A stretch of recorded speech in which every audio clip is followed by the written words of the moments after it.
decided to start the video all over again because things just didn't work out the way I wanted them to. And I started going on a ramble, and I'm trying to cut out the rambling parts of things. I'll be honest.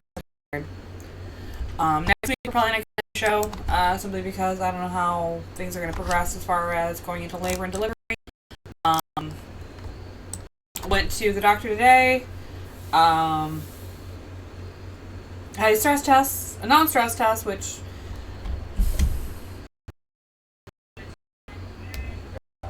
okay, they're so stupid. I mean, they're not supposed to be stressful at all, but they are. They're very. They're stressful on you, not the baby. Yeah, they're stressful on me, the mother, and not the baby at all.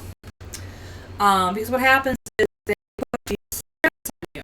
Okay. And one strap is supposed to, like, you know, monitor your baby's heartbeat, and the other one is to monitor contractions. Okay. Cool.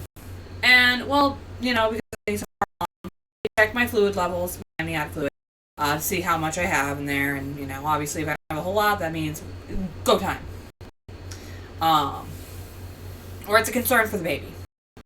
And anyway, so like, you know, they check him out there, and they're like, oh, look at him, he's moving around, he's doing his practice breathing, oh, he's kicking the little wand off of your tummy, like, oh, yay, he looks like he's doing really good, and we're really happy with how the ultrasound looks.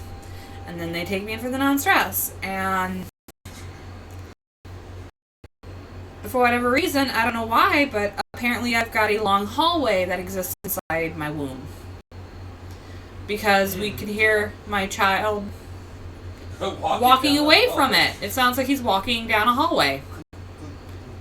If you've ever heard in like old horror movies or like old cartoons, I mean, it kind of reminds me of that scene from, I think it's Cable Guy. Yes. Where like he's stomping out. Yeah. Okay. Where like he's looking through the mirror, like he's looking through the peephole.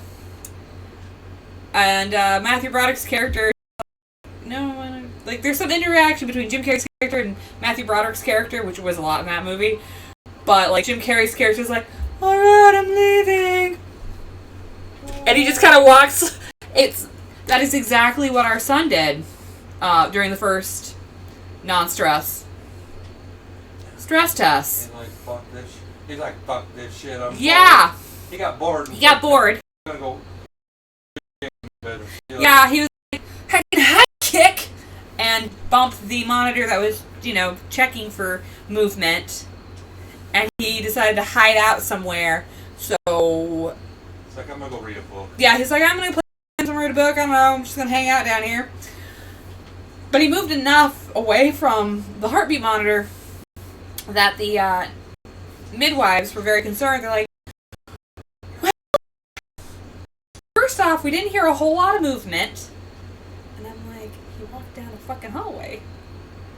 We didn't hear a whole lot of movement. At one point, he dropped down below 100. We picked it up and it was like 90.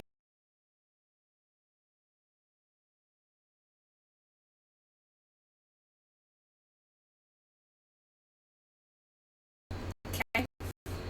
So then, you know, you go to the hospital and it's just, because the one that they give in their office is 20 minutes. Okay. You go to the hospital, it's an hour long. And it might take you an hour just to get set up. And it might take you an hour or so to even get, like, into somebody to do this test for you. You stand and wait in line. So you're waiting. Hour just to be talking to the person at the front desk. Yeah, so that sucks. So, like, not only are you like, well, and it's the first time mom, it's like, okay, yeah, obviously my kid walked, my head's going like, well, my kid walked down a fucking hallway in my womb. But then you're like, well, what if he didn't? So you're panicked and you're freaking out and you're just like, great, I made it this far and now, like, I've got a dead baby. Now I got a dead kid. Great. You know, you're like, God, I fucking suck at this thing. And then you're like, it's like, he was earlier, like, maybe he just preemie him, like, you know, put him in the NICU, he'll be preemie, like, not quite baked yet. So you're going through all these scenarios, and then, like, And the nurse there was really cool. Very helpful, very sweet, awesome. Very helpful, very sweet. I cannot for the life of me remember her name. But I do remember that she looked at mine and my husband's last name. And my husband's last name, which is now my last name, never gets pronounced right on the first go. Ever. He's very rarely been around people who have pronounced it right on this time. And this woman pronounced it right from the get. So that was cool. When I say, you must know one. You must know one. It said you must know You one. must know somebody with the same last name. And she was said, like yes. You, the manager of the floor. My cousin. Mm-hmm. So it turns out the manager of that floor happens to, or one of the nursing floors happens to be my husband's cousin. So that's cool. And his family's got a whole long history with that hospital. Really neat about. I think his granddad or great granddad. My grandfather was grandfather. A security guard. Yeah, his grandfather was a security guard, and very. Yeah, that's really cool to hear. So that's how she knew the name. But she was really nice, and because we had told her we figured it happened. We were like, What did she say? She go, probably. Yeah, she went, probably. It happens a lot. She's like, it happens. Just move away from the monitor. They get bored or Yeah. tired of being poked and prodded on. Which is not unusual for our son. He does get very bored getting poked and prodded at. And to be fair, it was a very physical ultrasound before that test too. Yeah, it was a little bit more physical than ultrasound. Plus, I think he was in your lower back. he was he was down low, which he's supposed to be, but he was curled up. He was Pretty much hugged up against your spine. He was hugged up against the spine, is what he was. And it might have been part my fault too, because prior to that I had a prenatal massage as well. So everybody was nice and relaxed. So and I had a little snacky. So everybody was really super relaxed, and I think he was just angry because he was like, okay, that was fucking rad. I'm tired. But yeah, he was it was like my husband said, it was a more physical of ultrasound. He's face down, which is what he's supposed to be, head down. But he was also curled into my right hip. He was facing my right hip, which is also a good sign because apparently that's when he's ready to go, or babies in general, when they're the perfect position for them is head down, facing your spine. That's exactly how he is. And that is how he is.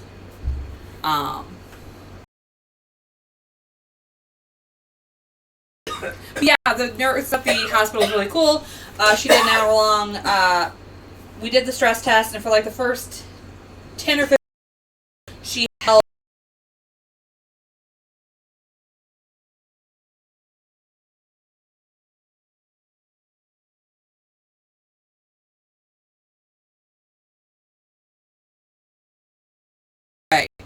We got it. We got it. Next thing you know, we were leaving. Yep, next thing we know, we were out of there. Unfortunately, though, it did screw up my back for the day, and I felt really bad because I had to call out of work the following day. Because it sucks. You're in a recline position, okay? Which shouldn't be too sucky. If you're in that recline position for an hour and a half, and you have to stay in that same position, it begins to hurt a lot. Because you're putting all that weight on your back and your spine. So I had to call out because I literally could not stand up straight. I spent most of the following day in bed, kind of curled up to a fetal position, which I didn't like it. I thought I was something was happening. He was not happy about it. But now he's doing good. Because every non-stress test I've had since, I've had 2 more, I have been scheduling massages on the same day. And I've also talked to him the entire time. I'm just alright buddy, we got 20 minutes. You need to put on a song and dance number for these people so that they're okay with it. I'm Back to fucking bed. I'm like, what? Then you get the fuck back. Like, I will get you good snackies. I'm like, you could do whatever you want after, but 20 minutes, buddy. I need you to, like, do a song and dance. Like, come on. Let's get this going. Although I will admit at this point, we're at 39 weeks as of tomorrow. I'm going in for another, scheduled for another next week.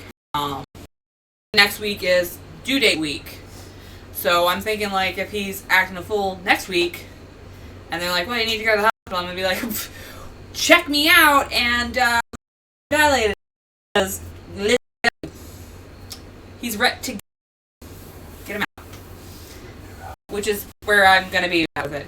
Because we found out today that I'm actually progressing really good with the pregnancy stuff. I don't know what it means exactly. But apparently I am 60% effaced, which means I've got like 40% more to go before my cervix is completely like just good for baby. And I'm 2 centimeters dilated. Which I hear like you can last years for a while.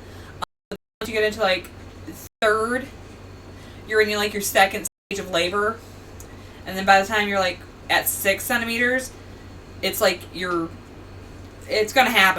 Like, so, which is kind of cool. I felt like a few like different kind of contractions because I was feeling the Braxton Hicks ones, which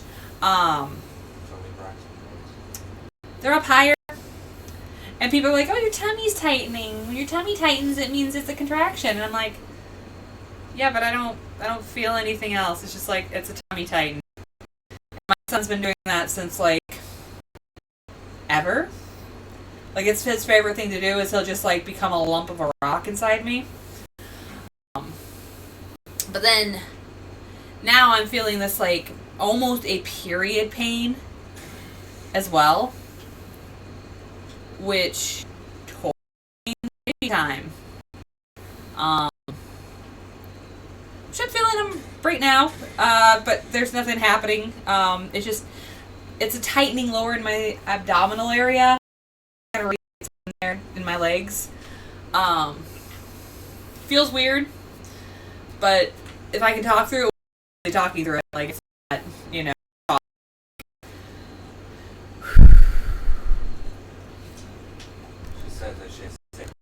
Yeah, I say I have to take a deep breath.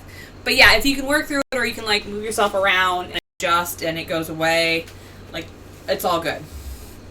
I did have one of the midwives ask me a really weird question, and it was only weird because she didn't specify it. She was like, okay, any contractions? And we're like, yeah. Well, yeah, maybe 1 or 2. Mostly Braxton Hicks, but she'll have like one where it's like, oh god, obviously this was that, and I'm like, babies.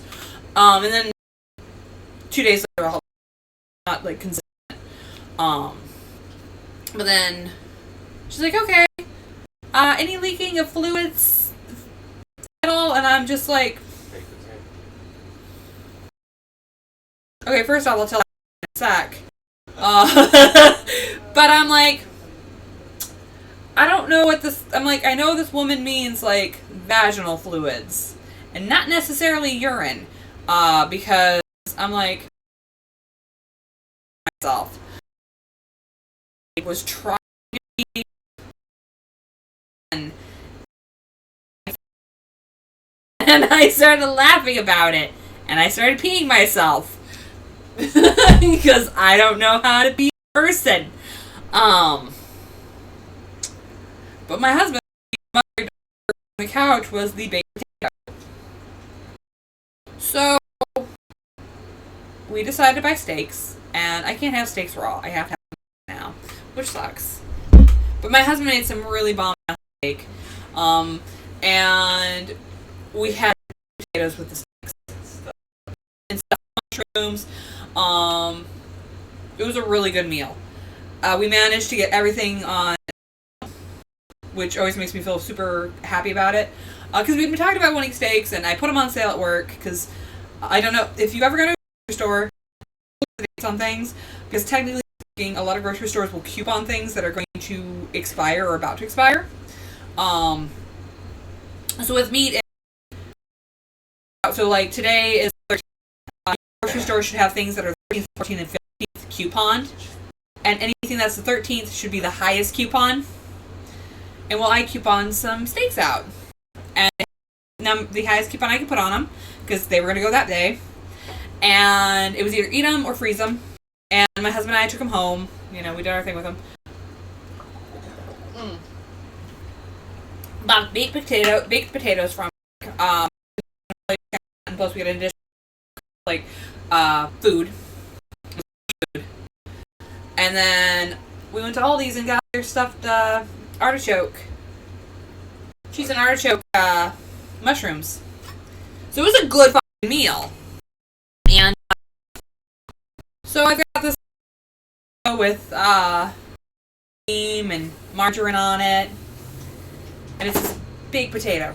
So good, so yummy. And I munched through mine. And my husband, he's got the bigger steak. He's a steak and potato, all good. He can't finish his potato, so he's like, "Here, do you want the rest of my potato?" And I'm like, "Yeah, I'll take the rest of your potato." So I eat the rest of my husband's potato. And I'm just kind of like sitting there. We're both kind of just sitting there on the couch after dinner. And I get up to go to the restroom. You know? Because when you're pregnant, that's your hobby now, is going to the bathroom. And it's always a good day when you make it to the bathroom. So anyways, I get up and I notice that my thighs are a little wet. You know, and I'm patting my thigh. And I'm getting very concerned. Because I'm like... And I get this look on my face, and my husband's like, "What's wrong?" Check, dumbass. He's like, "What is wrong?" He's like, "What's wrong?" Well, my thigh's a little damp. And there's a on the couch, too. And he's like, "Oh, shit." And I'm like, "Oh, shit." So I go to the restroom. Because, like, he's like, Did you sneeze? And I'm like, "No, I didn't feel anything." And he's like, "Oh, shit." He's like, "Oh, shit." And I check it out. And I'm like, I'm sitting there and I'm doing my regular, I'm like using the restroom and I wipe and do the wipe check and I check my underwear. Nothing. And my husband from checking my underwear from the living room shouts out, "It's baked potato." Tack. Two, my water had broke. But it just turns out I'm a sloppy eater, and that was baked potato guts. Probably butter or sour cream that I had managed to get on my legs. It was both. It was both. Potato chunk. It was potato chunk too, so I screwed up big. And I tell people that story, and I'm just like, wow. I'm like, yeah, I'm not good at this motherhood thing. I'm not good at this whole eating. I'm not good at eating. I'm not good at being a mom yet. So anyways, figure we could talk about the movie now. Movie is still Darkness Falls. It was written by and directed by Joe Harris. The feature-length film, obviously Darkness Falls, was based on the short Tooth Fairy by Joe Harris. And the film was co-wrote by Harris and John Fasano and directed by Jonathan Liebsman. Liebsman went on to... This was his first movie. Like, Darkness Falls was his first movie that he directed, and he directed it at the age of 26. And he impressed Michael Bay. Which, I don't know if that's... Actually, Darkness Falls didn't have any explosions on it. It was a very atmospheric movie. I know, but it's like, that's isn't that how you... Like, Yeah, I would have... Yeah. Explosions. And as I recall, there weren't very lot of, like, muscular men in this movie either, so I don't know.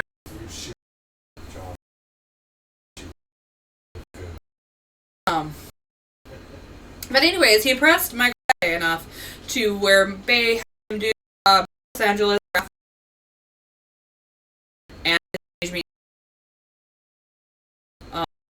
And Liebman also made a short film called Rings, which explains what happened between Ring 1 and Ring 2. So, I don't know where to find a copy of that. I'm sure if you look on the internet, you can get it, but I just haven't. This is what happens. So I'm sorry, like, I've talked about this before, and something happened, and I was just like, fuck it, I'm redoing it. But if it happens a third time, I'm just gonna say, I guess we're not having a show tonight. It's not a recorded one. So the show opens outside the house. Small voice asking his mom if she thinks the Tooth Fairy will come tonight. Which is weird, because, like, I mean, generally speaking, when a child loses their tooth, you know, the Tooth Fairy shows up. Which means, you know, parent goes and steals a tooth and puts it in a jar. And you get a quarter. And you get like a quarter. Some kids get more money. I don't know. It's one of those things that I think my husband and I will have to discuss when our son starts getting teeth and then losing teeth. Kids get really sick when I start working around. Yeah. Right. And I just find our sons get really suspicious when we have the Jaro baby teeth. Whatever. Converted into jewelry. I actually have a pair of teeth that I turned into jewelry. They're my own teeth, so nothing creepy about that. It's not like I found somebody else's teeth. They're my teeth. I got a whole pile of my own teeth. Yeah. You've seen that.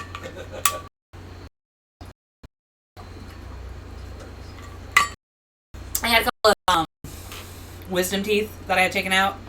Actually, one's a wisdom tooth, one's not. So, like, I had one wisdom tooth out of the side of my mouth here. And, like, it was literally going out to the side. It was impacted, so they had to cut it open and pop it out. And then the other tooth, it's not my wisdom tooth. It's the one below my wisdom tooth. It's a molar. But for whatever reason, like, it started to decay. Like, the enamel on it broke. And, like, it didn't hurt me or anything, so it had to have been a cavity of some sort. Unless cavities hurt. But, like, They can. there was no, like, pain for it. It was just literally falling apart. So I was like, hey, can I just get this removed? And fun fact, if it's a tooth that's already, like, above the surface and they pop it out, it doesn't hurt as much as something they have to cut into your jawline. So. And I just had local done to myself when I had it done. A lot of people have to go fully under, but I was just like, You're not a bitch. put a needle there. And they're like, okay, here's the shot.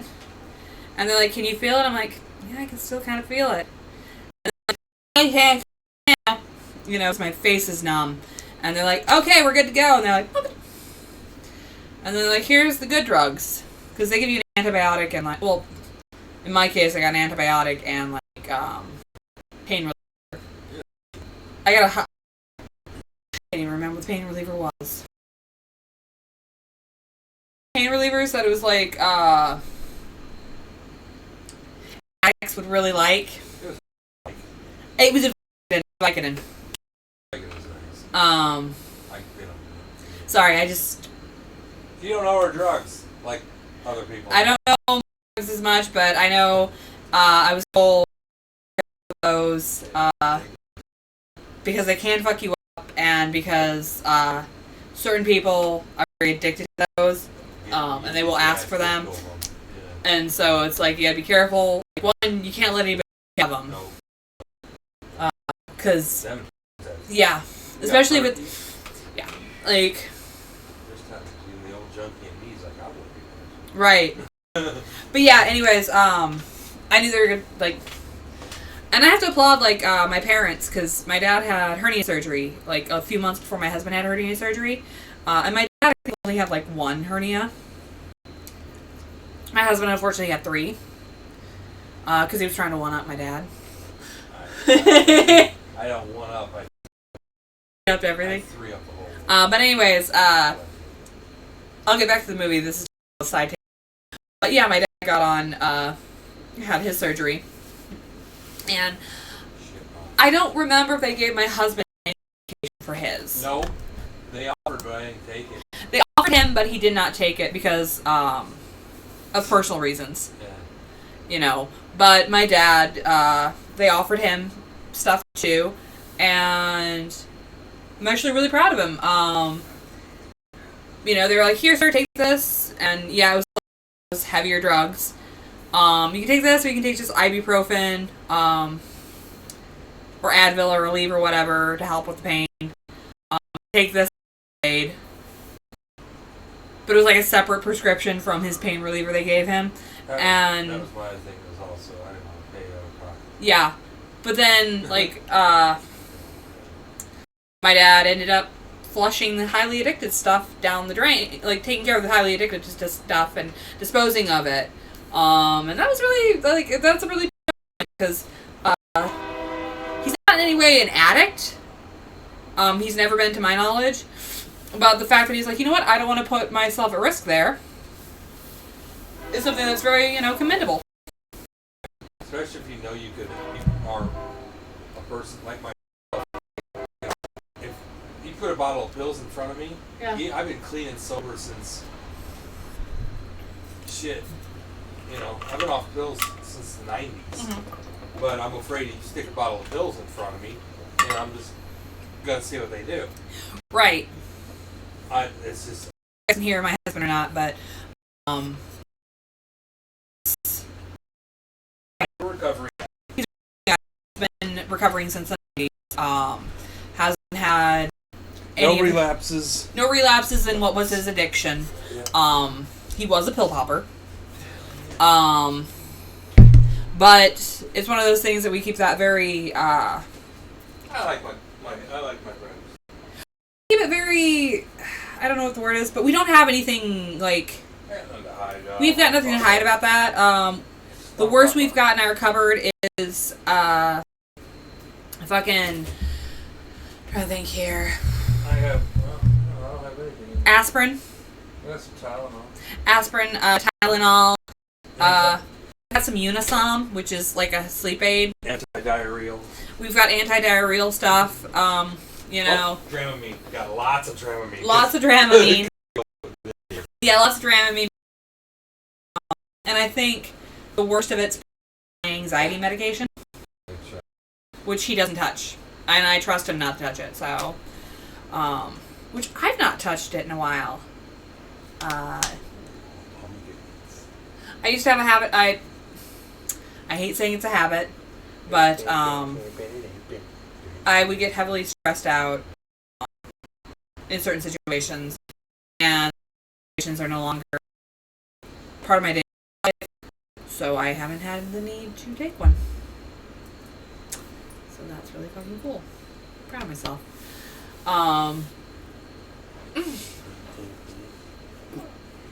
Anyways, excuse me. So the baby asks mom, you know, hey, is the tooth fairy gonna come tonight? And the mom's like, yeah, if you've been a good, like, she only shows up for good boys and girls, so I don't know, like, have you been a good boy?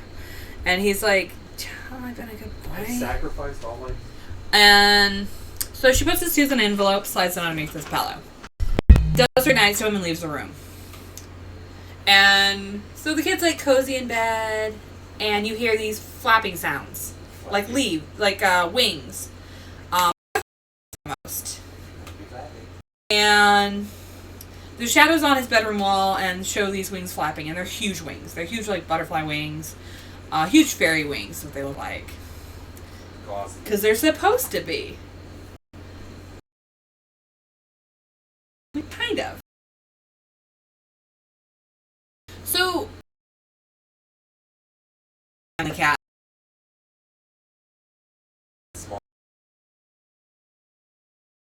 Really smart when it comes to horror movies. Leave. Dogs stand there and bark. Dad, I'm right here. True. Cat's like, I am hiding. He's like, fuck this. Be a nuisance. Yeah, the dog's like, I'm gonna stand my ground and protect you. And die. And then dies. And then everybody's gonna get mad at the director for killing me off.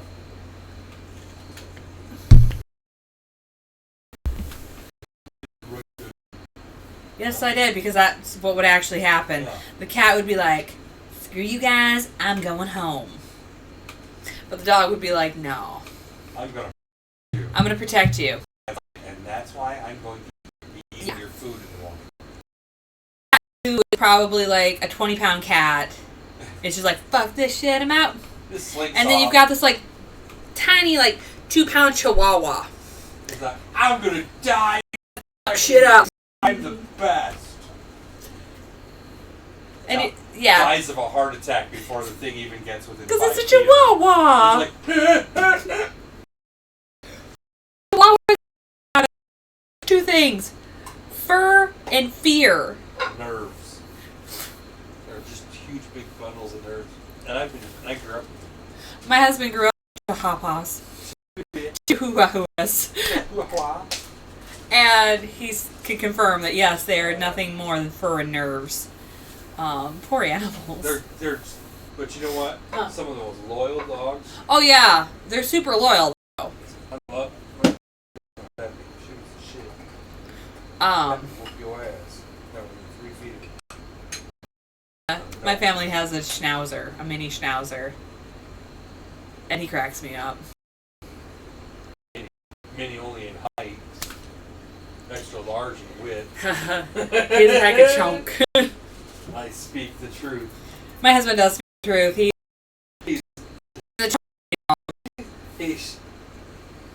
He's shaped like a pumpkin. He's shaped like a pumpkin.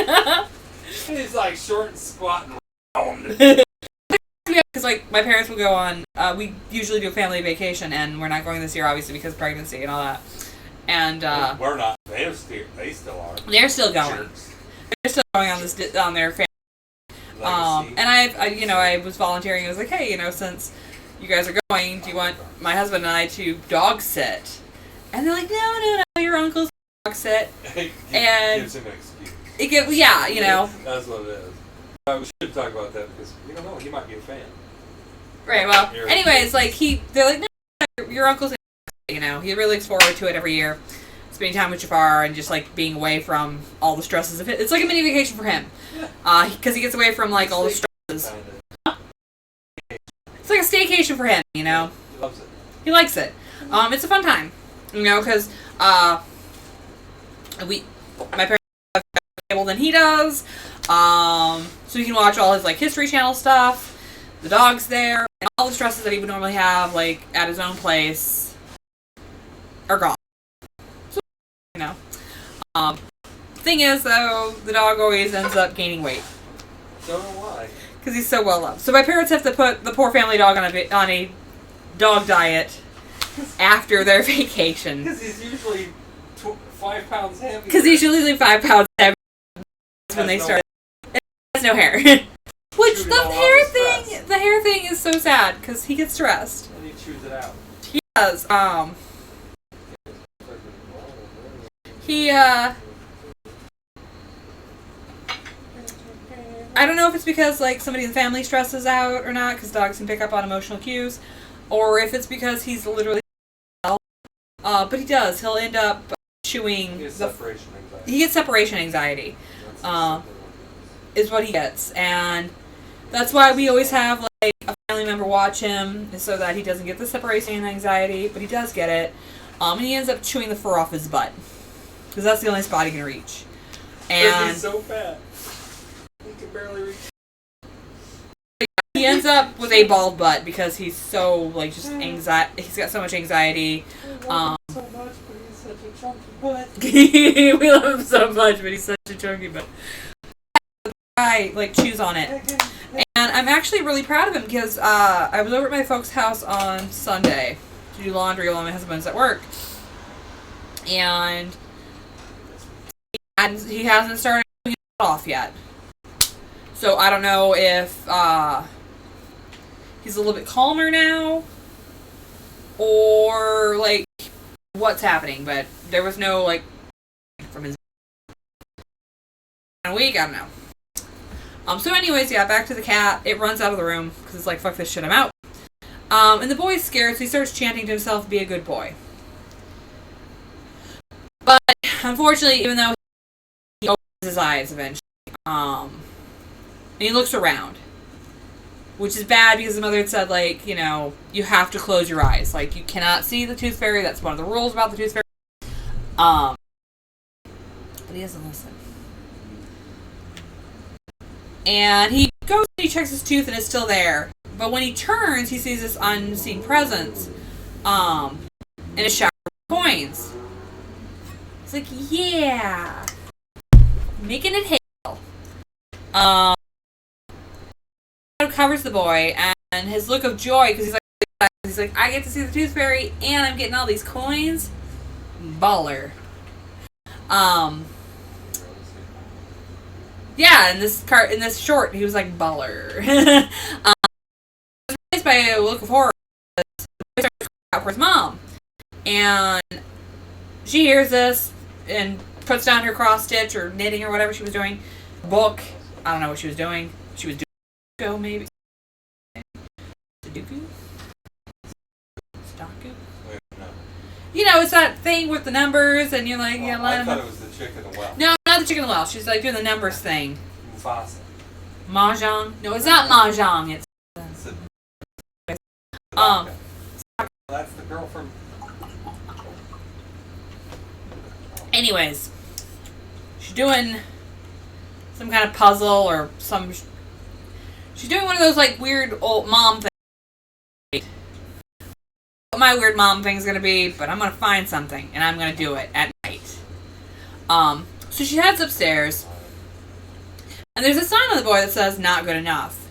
And the short ends with the mother screaming and been removed and sewn shut, which is very different from how, if I remember right, the original, the full-length movie Darkness Falls happens. It's, a evil spirit ends up killing a little boy's mother, and this evil spirit had been like lynched 150 years ago. It's not very nice. Mm-hmm. So, oh, that was kind of loud.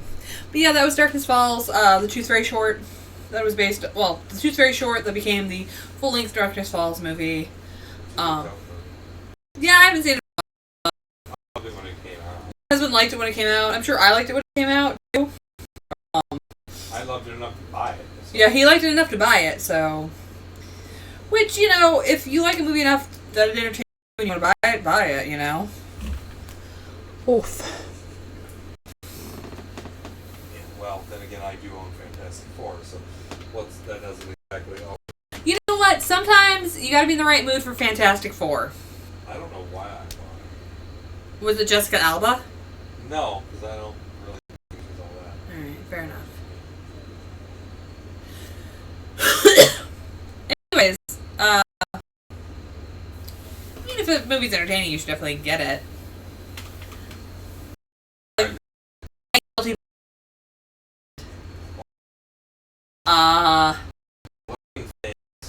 I feel like I probably lost some credit there, but Legally Blonde.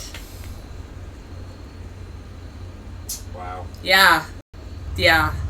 I'm gonna have some paperwork. No, you're not.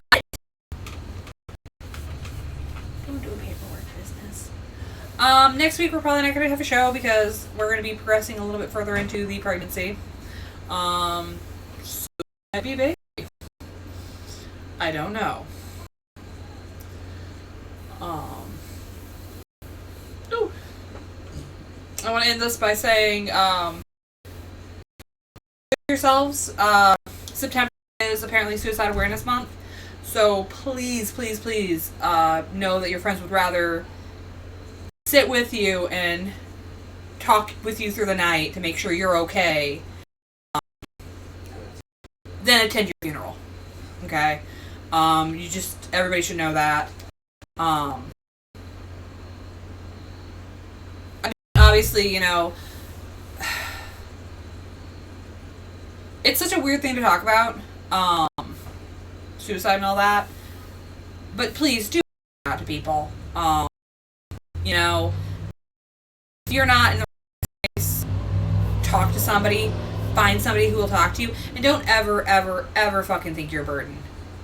Okay, if you start thinking you're a burden, that's bad, you know? No. You're You're totally not. It's just maybe you're talking to people who can actually help you, or give you the help that you want, or the reassurance, or whatever it is that you're looking for. But you need to keep doing this for yourself. And it sucks. I know it gets difficult. I know that they don't talk about how big it is for men versus women. And I've seen it. I've seen it a lot. Because I've gone through therapy. And I've had quite a few friends who've gone through therapy too. And if you're feminine, to want to like, okay, let's talk stuff. Let's do the talk therapy. Let's get to the root of the problem. Let's figure this out. And unfortunately, I've seen a lot of times that they're just like, oh, you've got a penis. Here's some drugs.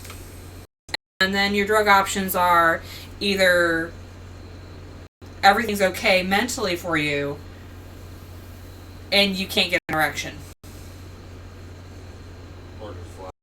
Or it just flat doesn't work at all for you. And that needs to change. And I think men should be able to reach out and, start doing, should be able to do therapy and get everything and figure out, like, why they feel the way they do. And if it ends up being just, like, it's a chemical imbalance, like, okay. But, like, I feel like they should get the opportunity to figure that out. So, yeah, however you identify, male, female, non-binary, do reach out to somebody. Because, like I said, people would much rather spend a night up talking to you about anything and everything you want to talk about. Just to get your mind off of what you're thinking about. And to remind you that you are important, that you are special, and that people do love you and value you. Even if you can't see it. So, do remember that.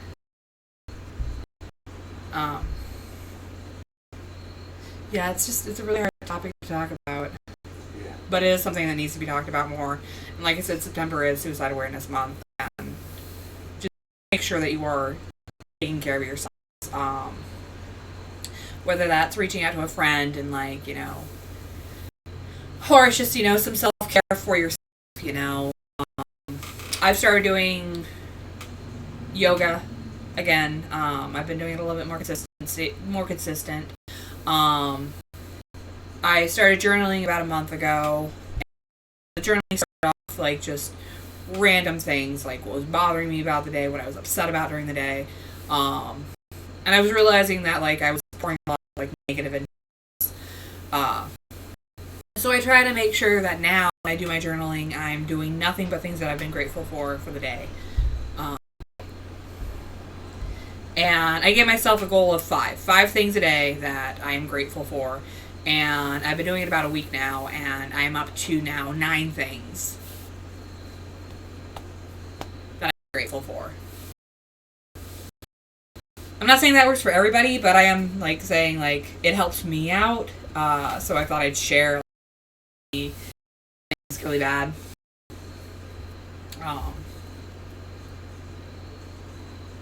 And I'm sure my husband's got his own, like, coping tools as well when he gets down in the dumps.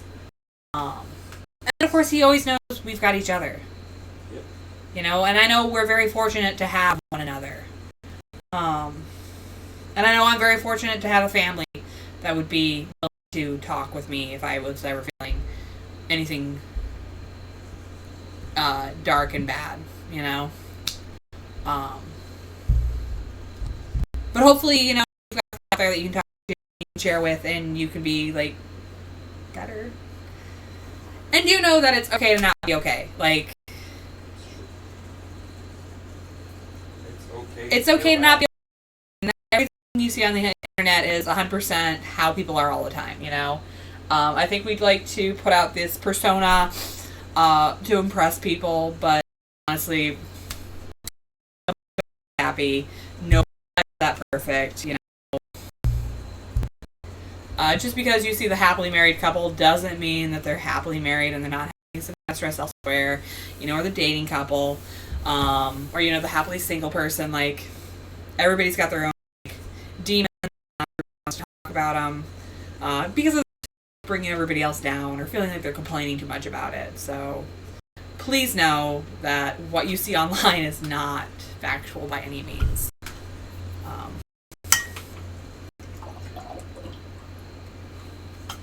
With that being said, I don't mean to get so like doom and gloom, but I just want to remind you, you're important, you're special, you're enough. Seriously, you are enough, and it doesn't matter who sees it, because you are more than enough. But what matters is that you see it. So tonight, after you're done watching this video, go to your bathroom or wherever you gotta go near, and just say some things about yourself that you like. It starts slow, It can be one thing you like about yourself, and then work up to like 10 things you like, and then work up to a number that you don't have a limit on it. You're just fucking feeling yourself. You're awesome. You're amazing. You're loved. Drink water. Oh yeah, drink your water. Drink water. I don't. My husband doesn't, but do drink your water. Hey, you're just like a nervous plant, and you're a plant with anxiety, and you need to take care of yourself. Do you have anything to add, baby? No, I think you got it. Until next time, stay safe. Take care of yourself. Take care of others. Unless it drains you, in which case, I know I just said, reach out to people. You gotta make sure you can give.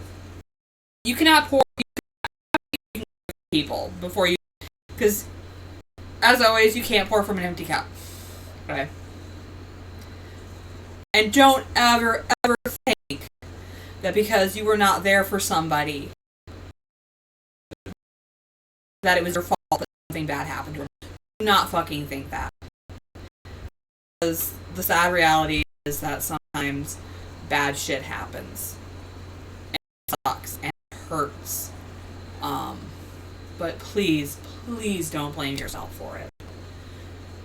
Because deep down, your friends would understand that you needed to take time for yourself. As much as it hurts. But it does.